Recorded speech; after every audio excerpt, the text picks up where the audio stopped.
Hello everybody, hope everybody is doing okay. My name is Waimo, and today I'd like to share my experience on obtaining the PMP certification. So roughly 3 weeks ago, I did my PMP exam in Singapore. I went for an exam center and I managed to clear the exam with 3 above targets in all the areas.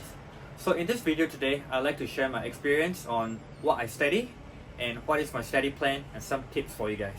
I'd like to strongly suggest you guys to stay until the end of the video because towards the end, I'll be sharing the very 6 important steps that I carefully curated that I think it would be extremely useful if you are looking to start studying for PMP or if you're already preparing. Alright, now let me start off with a little bit background. So all along, I thought PMP certification was like a chicken and egg thing. Who comes first?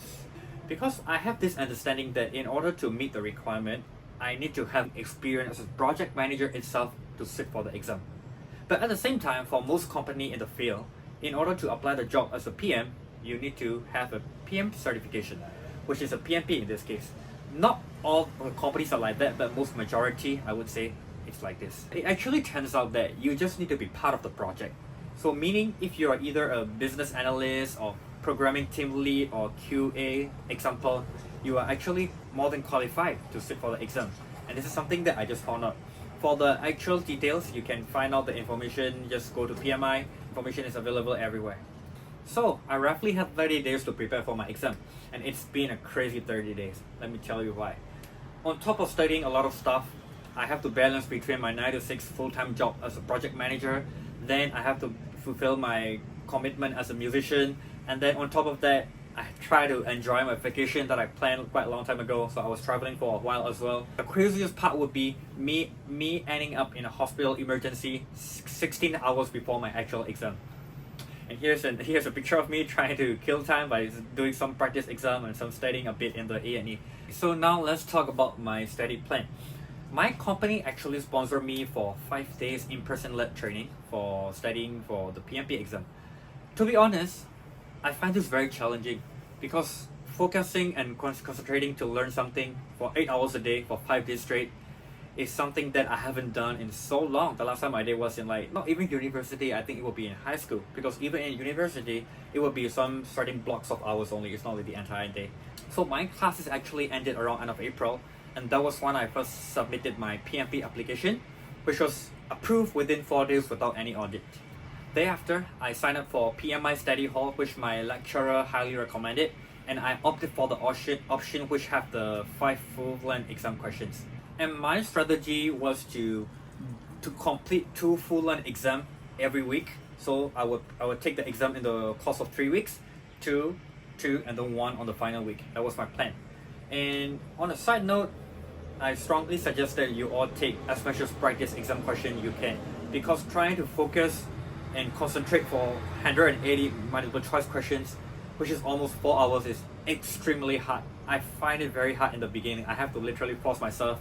Maybe you already know this, but you are allowed to take up to 2 breaks after every 60 questions, and I strongly suggest for you guys to utilize it. So let's say you are planning to take the exam on 10 a.m.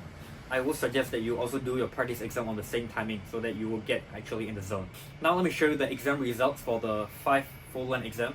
You can see that my results are actually very alarming, but I do not take it in order. I actually start with the middle, 69, 75, 61, 61, and the last one is 78%.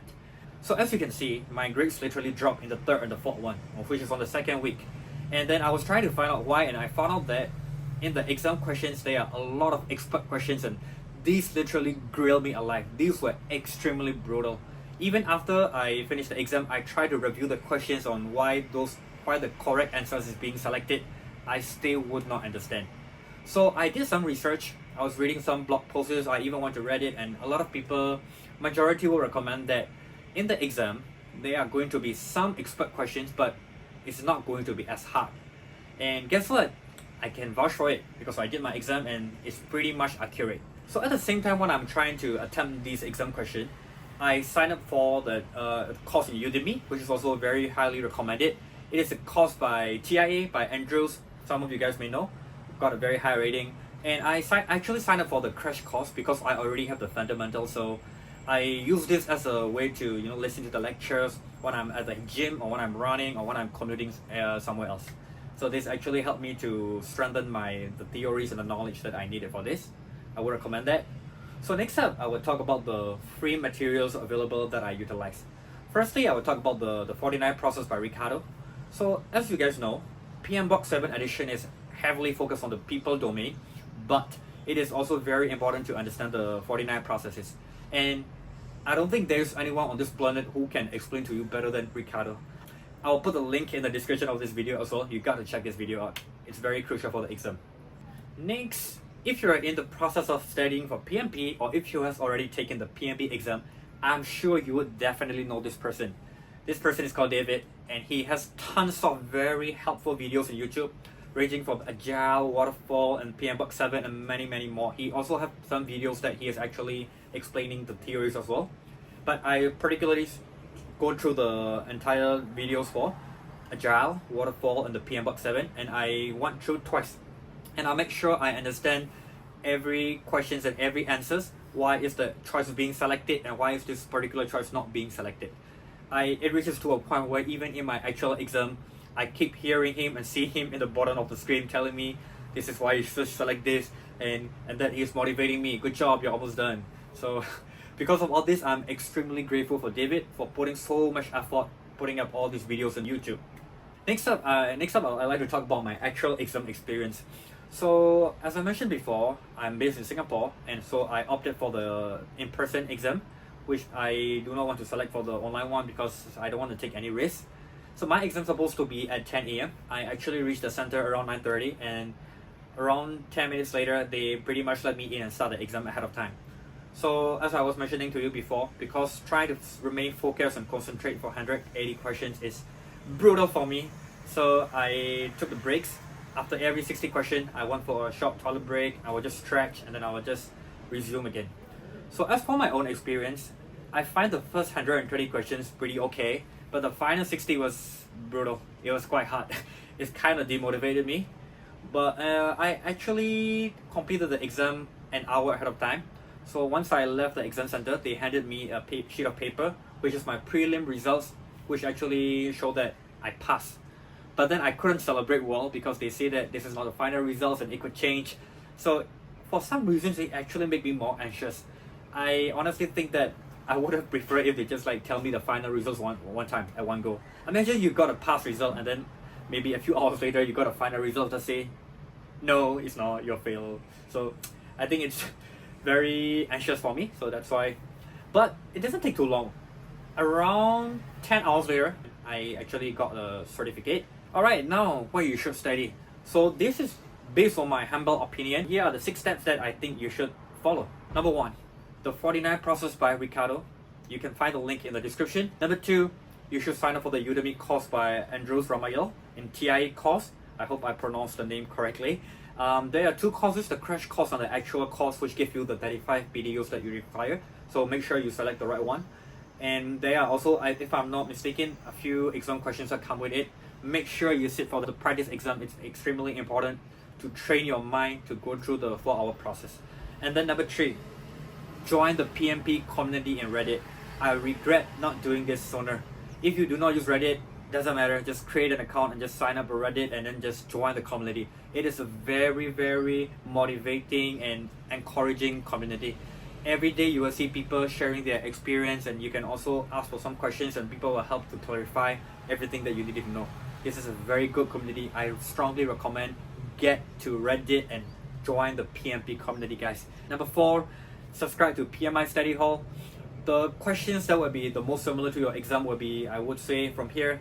But don't get overwhelmed by the amount of information here. There are a lot of like lessons, games, and everything. I actually just utilize the practice mini exam and the full-length exam, and I strongly advise to not spend too much time on the lessons, because the lessons are actually the research paper, which is not really useful for your exam, but for your knowledge, yes. So I would recommend only if you have the spare time, just read through it.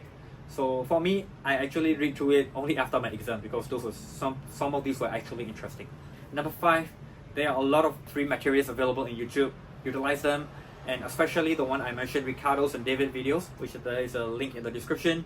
Last but not least, maybe a week or 2 weeks out from your actual exam, I would recommend to take a look at these two videos. Basically, these two videos are training for you to have the mindset that you require to pass the exam successfully. Before you watch this video, it is important that you understand the fundamentals perfectly. Next, I will talk about what you shouldn't do. There are tons of materials available in the internet, and this can be super overwhelming. What I did pretty much back then was that I would just click on any videos, any resources that have the word PMP on it, and it makes me very confused. So I would strongly suggest that you just pick a few channels or a person if you're in YouTube, or you can just select from the people I mentioned above. I would say it's pretty much enough. So this is one tip I want to give it to you. And number two, if you are subscribing to PMI Study Hall, try not to spend too much time on the course, because as I mentioned before, it's more for knowledge rather than the exam. And if you get low marks on your exam, don't get disheartened. As long as you're getting consistently around 60-70, I think you're good to go for your exam. So that's pretty much the end of this video, and I hope you find this video helpful. I wish you all the best in your preparation for PMP. You can do it. Just try not to stress too much. Just make sure you understand all the fundamentals and you will do just fine. So that's the end of my video, and please consider subscribing to my channel. From time to time, I post a lot of quite different stuff that I hope you will find it useful. Thank you. Bye-bye.